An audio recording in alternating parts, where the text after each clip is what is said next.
जय हिंद साथियों, अभी हम लोग उपस्थित हैं एग्जाम टूर चैनल पर। जैसा कि आप जानते हैं, ये रोशन जी हैं और इनसे एक विशेष बात करेंगे क्योंकि ये भी एक बीएसएससी के कैंडिडेट भी रहे हैं और इनका अभी वर्तमान समय में जॉब लग गया है। तो ये किस तरीका से बीएसएससी को देख रहे हैं और संपूर्ण इनके बारे में इंटरव्यू हम लेंगे और आप लोग इसे सुनिए और अपने पढ़ाई में शामिल करके आप भी सक्सेसफुल इंसान हो सकते हैं। सर, आपका एग्जाम टूर चैनल पर बहुत बहुत स्वागत है। नमस्कार सर, मैं आपके चैनल के माध्यम से जुड़ पाया हूं, इसके लिए मैं आपको सबसे पहले धन्यवाद करना चाहूँगा। साथ साथ आपके सारे व्यूअर को भी यहाँ पे स्वागत करना चाहता हूं कि हमको मौका दिया गया यहाँ पे कुछ बोलने का, कुछ अपना एक्सपीरियंस शेयर करने के लिए। सबसे पहले सर, आप अपना एक संपूर्ण परिचय दें। आप कहाँ से मैट्रिक किए, इंटर किए और कब से तैयारी किए, कब आपका रिजल्ट आया, क्या हुआ, कैसे हुआ, सब कुछ बताएं। हाँ, मेरा पूरा नाम गणेश रोशन कुमार हुआ। मैं बेसिकली नालंदा जिला का रहने वाला हूँ। मेरा जो गृह जिला हुआ नालंदा जिला हुआ और जहाँ मेरा जन्म स्थान है वो इस्लामपुर है। हमारा प्रारंभिक पढ़ाई इस्लामपुर से, उसके बाद जो मतलब कि हम अपना ग्रेजुएशन जो किए वो बीसीए से किए, जो इग्नू यूनिवर्सिटी दिल्ली से किए।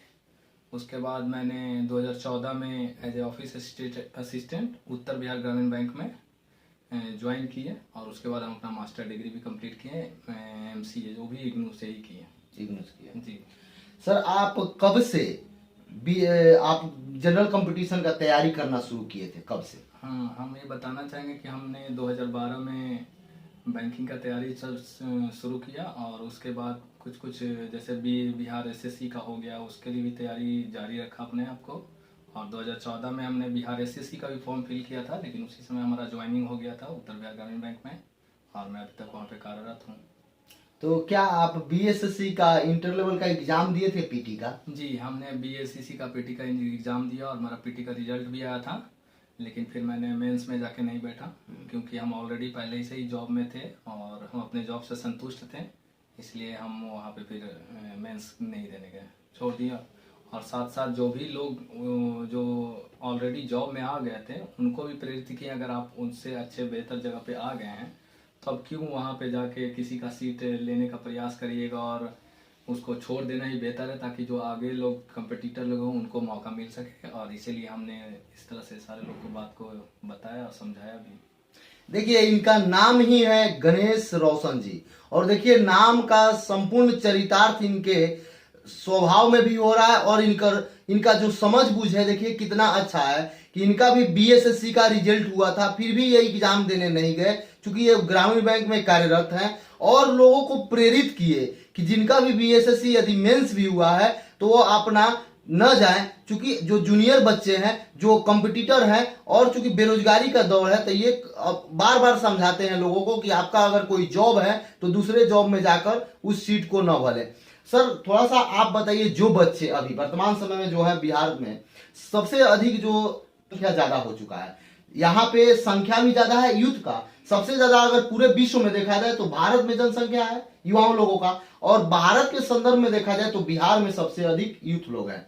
और बेरोजगारी भी देखा जाए, क्योंकि जनसंख्या ज्यादा है तो बेरोजगारी भी होगा, तो आप इसको कैसे बोलेंगे? और एक बात आपसे और मैं पूछना चाहूंगा इसी को जोड़कर, क्योंकि बीएसएससी का 14 से लेकर ये आपका 22 चल रहा है, 8 साल का जो दौड़ हो गया, बहुत बड़ा लंबा दौड़ होता है। इसको बच्चा बार बार मुझे कमेंट करता है कि मैं क्या करूं, मैं मर जाऊं, मैं फलाना कर दूं। मैं तो उन लोगों को समझाता हूं, थोड़ा सा आप बताइए कैसे धैर्य रखना चाहिए और कैसे तैयारी किया जाए, क्योंकि आप एक सक्सेसफुल इंसान हैं, आप भी इस दौर से गुजरे हुए हैं, तो आप अपना संपूर्ण एक प्रैक्टिकल जो कहेंगे उसको साझा कीजिए बच्चों के बीच।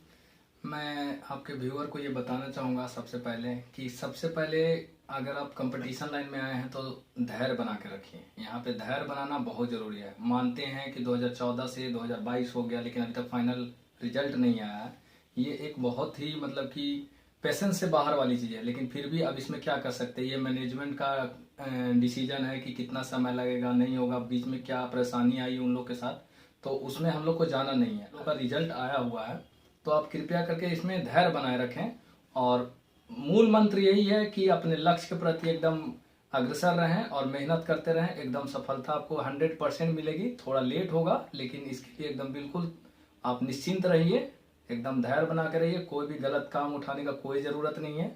लाइफ में और भी बहुत कुछ है, लेकिन आपका जो लक्ष्य है वो एकदम प्राप्त होगा। इसके लिए और ज़्यादा कुछ सोचने की जरूरत नहीं है, अपने लक्ष्य के प्रति अग्रसर रहिए और एकदम बने रहिए।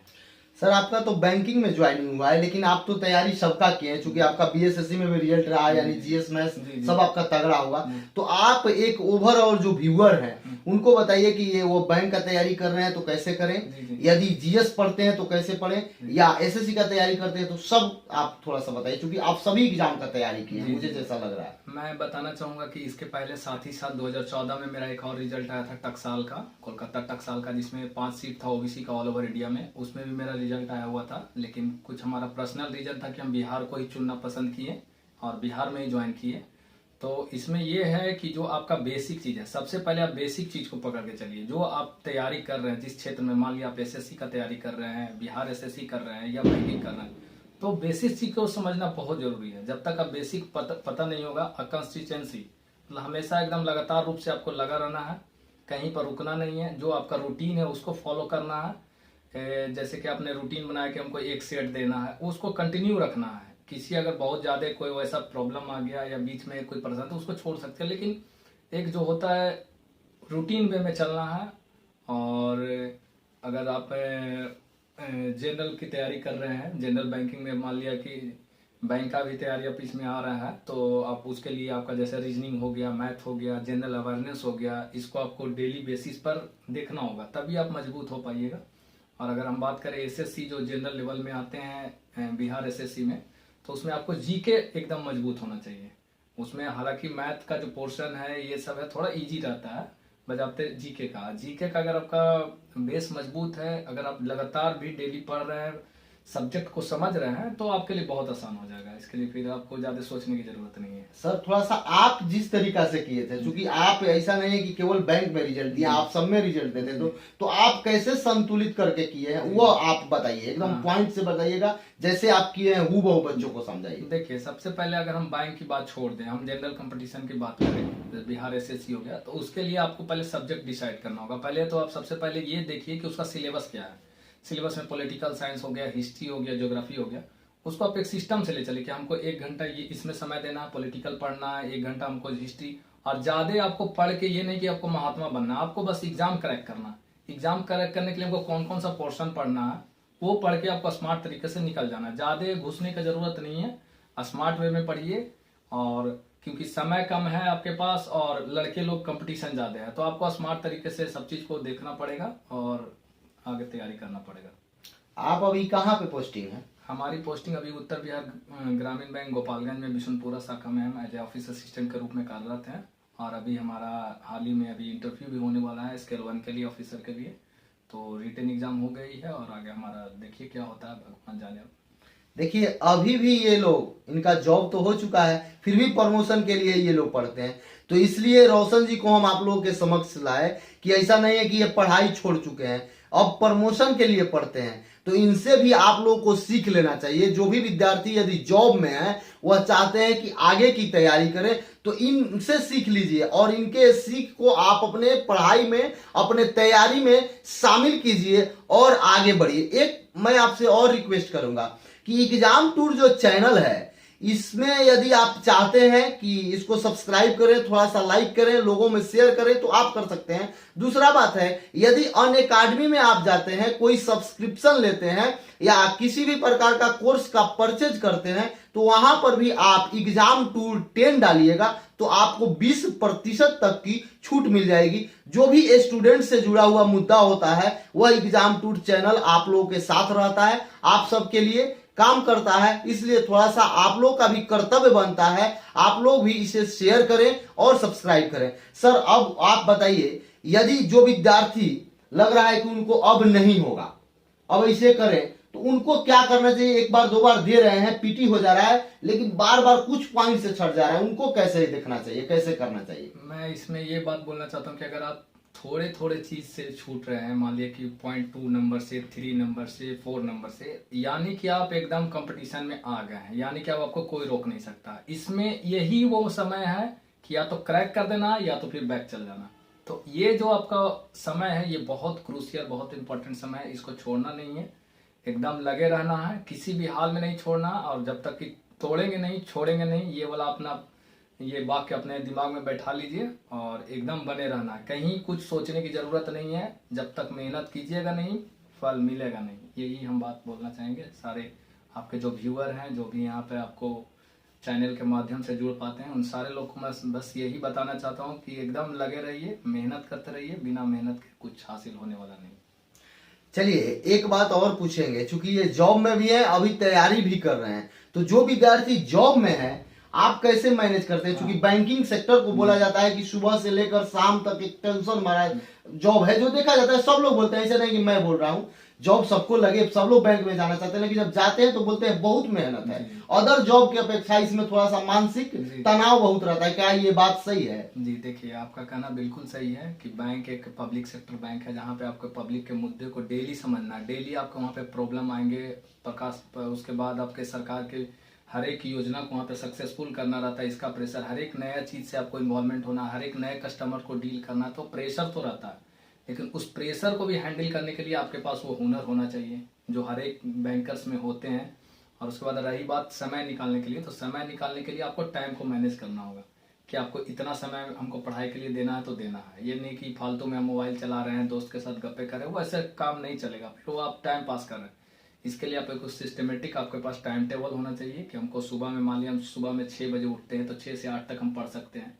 जैसा कि हम अपना रूटीन बनाते हैं कि हम सुबह में उठ के 6 बजे से 8 बजे तक हम अपना स्टडी पर ध्यान देते हैं, जो भी हमारा तैयारी करने का रहता है। और उसके बाद हम अगर ऑफिस से आए तो 6 बजे तक अगर ऑफिस से आ गए तो 7 साढ़े 7 तक रेस्ट करके जो भी हमको करना, उसके बाद फिर हम 2 घंटा बैठ जाते हैं पढ़ने के लिए, जो भी, क्योंकि ऑलरेडी हमारे पास सारा चीज का तो निचोड़ है ही कि हमको इस सब्जेक्ट में ये पढ़ना है, ये पढ़ना है, ये करना है, ये कंप्लीट करना। बस हमारा रिवीजन, जो आपका रिवीजन है वो मेन पार्ट है। आपको रिवीजन डेली करना होगा, कोई भी पार्ट छोड़ना नहीं है, हर एक चीज को देखना है, हर एक चीज को बारीकी से समझना है, जो भी न्यू अपडेट आ रहा है उसके बारे में जानना है। आजकल के जो एग्जाम हो रहे हैं उसमें तो देखा जा रहा है कि अब न्यू पैटर्न ज्यादा क्वेश्चन आ रहा है, मतलब कि जो पुराना ट्रेंड हटा दिया, मतलब कि जो करंट में चल रहे हैं क्वेश्चन, वही क्वेश्चन अब ज्यादा आ रहे हैं। तो आपको करंट से एकदम जुड़ा होना चाहिए, जो भी देश में चेंजेस हो रहे हैं, जो भी नए पॉलिसीज आ रहे हैं, वो हर एक चीज को आपको देखना होगा और उस पर तैयारी करके फोकस करके आगे बढ़ना होगा। मैं यही बताना चाहूंगा। अंत में एग्जाम टूर चैनल के जो व्यूअर हैं उनको आप क्या संदेश देना चाहिएगा? मैं यहाँ पे आके तो सबसे पहले आपका धन्यवाद देना चाहूंगा कि आपने हमको मौका दिया और आपके व्यूअर से कुछ बात करने का आपके चैनल के थ्रू माध्यम से मतलब कि बताने का समय मिला।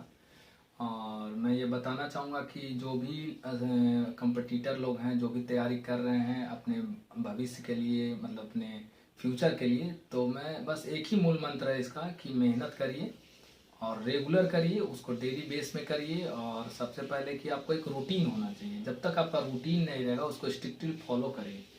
स्ट्रिक्टली फॉलो करने से होगा कि आपका समय वेस्ट नहीं होगा। हमको 4 घंटा, ये नहीं कि हम 8-10 घंटा पढ़ते रहे, नहीं, आप 6 घंटा पढ़िए।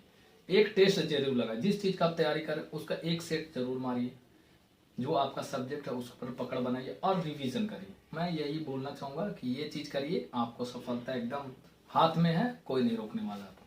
अब थोड़ा सा, चूंकि ये बैंकिंग में है, बैंकिंग सेक्टर में जॉब भी कर रहे हैं, तो अब बैंकिंग के तरफ हम इनको ले चलेंगे। अभी तक तो चला कि ये सभी एग्जाम दिए हैं, सभी एग्जाम में इनका रिजल्ट भी है, कोलकाता टकसाल में भी रिजल्ट था, बहुत सारा रिजल्ट दिए हैं, लेकिन फाइनली ये बैंकिंग में ज्वाइन किए।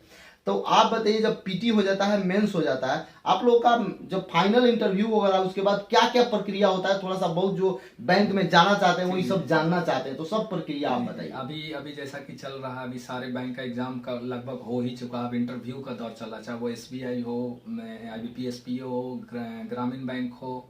कई कई ग्रामीण बैंक में तो जैसे हमारा उत्तर बिहार में तो DB भी हो चुका है, डॉक्यूमेंट वेरिफिकेशन, और कई सारे जगह पे अभी होना बाकी है। तो इसके लिए हम बताना चाहते हैं, अगर आपका पहले फाइनल डिसीजन मतलब कि रिजल्ट आ गया है तो उसके लिए तो कॉन्ग्रेचुलेसन बोलेंगे, सारे लोग को बहुत बहुत कॉन्ग्रेचुलेसन, शुभकामनाएं हैं। उसके बाद जो प्रक्रिया होती है, जैसे इंटरनल जो बैंक का जैसे पॉलिसी है कि आपको पुलिस वेरिफिकेशन करवाना है, आपका करेक्टर सर्टिफिकेट देना है, जाति देना है, आवासीय देना है, ये सब तो बेसिक डॉक्यूमेंट है। आपका डॉक्यूमेंट वेरिफिकेशन में यही सब चीज़ वहाँ पे मांगा जाएगा।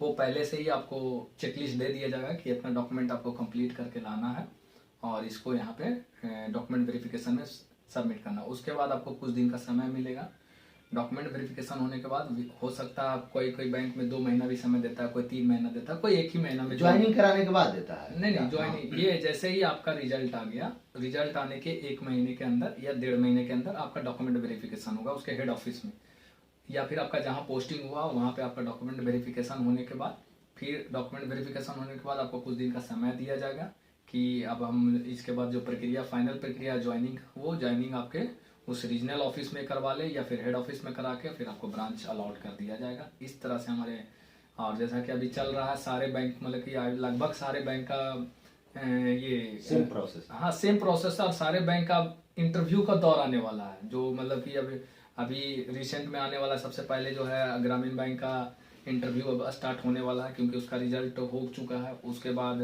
ये IBPS PO का इंटरव्यू होने वाला है, फिर ये क्लर्क का तो इंटरव्यू होता नहीं है, उसका सीधे अब ज्वाइनिंग होगा, मेंस हो चुका, मेंस होने वाला है शायद उसका। और अभी लेटेस्ट जो एक वैकेंसी आई है उसके बारे में भी हम थोड़ा जानकारी देते हैं। RBI असिस्टेंट का भी वैकेंसी है जिसमें करीबन 980 सीट है। तो हम चाहेंगे कि जो भी स्टूडेंट बैंकिंग का तैयारी कर रहे हैं वो इसमें एकदम पार्टिसिपेट करें, 100% पार्टिसिपेट करें, अपना बेस्ट दें और रिजल्ट लें। सर थोड़ा सा रोकेंगे आपको, क्योंकि बहुत सारे बच्चे हैं जैसे कि आप बोल रहे थे कि PT निकाल लेते हैं मेंस में, इंटरव्यू के लिए वो क्या करें, आप कैसे किए थे, थोड़ा सा इसको बता दीजिए। क्योंकि हमारे समय में असिस्टेंट लोग का भी, क्लर्क लोग का भी इंटरव्यू के माध्यम से हुआ था, मेरा भी इंटरव्यू के माध्यम से 2014-15 तक इंटरव्यू होता था, उसके बाद हटा दिया गया, ऑफिसर के लिए सिर्फ इंटरव्यू रखा गया। तो इंटरव्यू की तैयारी करने के लिए सबसे पहले तो आपको अपना जो बेसिक नॉलेज है, आप अपने बारे में, आपके स्ट्रेंथ क्या है, आपके वीकनेसेस क्या है, वो जानकारी होना चाहिए। और कभी भी अगर आप इंटरव्यू के पास जाते हैं तो आपको सिर्फ अपना स्ट्रेंथ बताना, आप अपने आप को मार्केटिंग करना है कि आप क्या बेस्ट किए, आपका फास्ट एक्सपीरियंस क्या है, आपने इसके पहले कहीं काम किया है या क्या एक्सपीरियंस रहा है, क्या आपका एजुकेशनल बैकग्राउंड है, आपका मतलब कि बर्थ प्लेस कहाँ है, ये सब की जानकारी आपको होनी चाहिए। उसके बाद आपने जिस सब्जेक्ट से ग्रेजुएशन किया है या मास्टर डिग्री किया है तो उसके बारे में आपको पूरी जानकारी होनी चाहिए। वहाँ से क्वेश्चन अराइज होते हैं, एकदम डेफिनेटली क्वेश्चन वहाँ से आते हैं जिस जो आपका बैकग्राउंड रहा है ग्रेजुएशन में या फिर मैट्रिक में, ये सब चीज़ों की तैयारी करना होगा। प्लस आपके जिस जिले से आ रहे हैं या जिस राज्य से आ रहे हैं उसके बारे में आपको नॉलेज रखना होगा कि उस जिले के हैं तो वहाँ का क्या प्रसिद्ध चीज़ है भाई, उसके चौहद्दी के बारे में, आप जहाँ रह रहे हैं वो वहाँ क्या फेमस है, उसके बारे में क्या इंपॉर्टेंस है, वो सारा चीज़ तैयारी करके आपको जाना होगा इंटरव्यू के लिए। और सबसे बड़ा कि अपने सेल्फ कॉन्फिडेंट होना चाहिए, एकदम कॉन्फिडेंट जाइए। वहां पर आपका ये नहीं है कि आपको नॉलेज कितना है वो चेक नहीं किया जा रहा है, एकदम PT और मेंस में चेक कर वो आपका नॉलेज सारा चीज चेक हो चुका है। वहां पे आपका जो है एटीट्यूड चेक किया जा रहा है, आपके बोलने का तरीका, शैली, ये सब चीज आपको वहां पे चेक किया जा रहा है। घबराना बिल्कुल नहीं है। अपने आप को तैयार करने के लिए आप अपने दोस्तों को भी कह सकते, जैसा कि हम अपना मॉक जो तैयारी हम किए थे अपना इंटरव्यू के लिए, वो हम अपने दोस्त के थ्रू करवाए थे। हमने नॉट ए सिंगल क्लास कहीं किया था, ना ही इंटरव्यू के लिए कहीं। जो हमारे दोस्त लोग उस समय, तो ये अभी जैसे कि अभी जितना चल रहा है क्लासेस चल रहा है ऑनलाइन, अभी तो बहुत इजी हो गया है। उस समय 2014 में इंटरनेट कहाँ चलता था, हम लोग MBPS पे हम लोग टेस्ट देते थे, बहुत मुश्किल था और खुद से सारा चीज करना पड़ता था। अभी तो इतना टीचर है, जैसे कि हमारे सर का ये जो चैनल चल रहा है ये भी आप लोग के लिए बहुत अच्छा मार्गदर्शन के रूप में काम करता है। तो ये सब चीज बहुत अब पहले से आसान है, ऐसा नहीं कि टफ है। हाँ, लेकिन कई कई चीजों पर जैसे कि अब कंपटीशन है, लड़के लोग बढ़ रहे हैं, तो वो तो हमेशा रहता है कंपटीशन, उसके लिए घबराना नहीं है और आगे हमेशा बढ़ते रहना है। तो इस वीडियो में आप यहीं तक देख सकते हैं। यदि आपका कोई और प्रश्न हो या किसी भी प्रकार का आप वीडियो देखना चाहते हैं तो कमेंट बॉक्स में जरूर कमेंट करेंगे। जिस भी प्रकार का आपको वीडियो चाहिए, जिस भी कहने का अर्थ हुआ कि यदि आप चाहते हैं कि इंटरव्यू पर वीडियो बनाया जाए या इंटरव्यू में क्या क्या प्रश्न आता है या आपका क्या समस्या है, उन सारी समस्या पर वीडियो बनाने के लिए हम तैयार हैं। बस आप इस चैनल पर जुड़ जाइए, इस चैनल को सब्सक्राइब कर लीजिए, लाइक करिए और कमेंट करिए। अंत में रोशन जी को पुनः एक बार मैं बहुत बहुत धन्यवाद सर आपका। धन्यवाद, मैं आपका धन्यवाद करना कि आपने हमको मौका दिया यहाँ पे कुछ लोगों से जुड़कर मैंने बताने का, और मैं सारे व्यूअर को भी धन्यवाद करना चाहता हूँ। और आप मेहनत करते रहिए, आगे सफलता मिलेगी, कभी घबराना नहीं है, एकदम आगे बढ़िए बस। जय हिंद, जय भारत, जय युवा।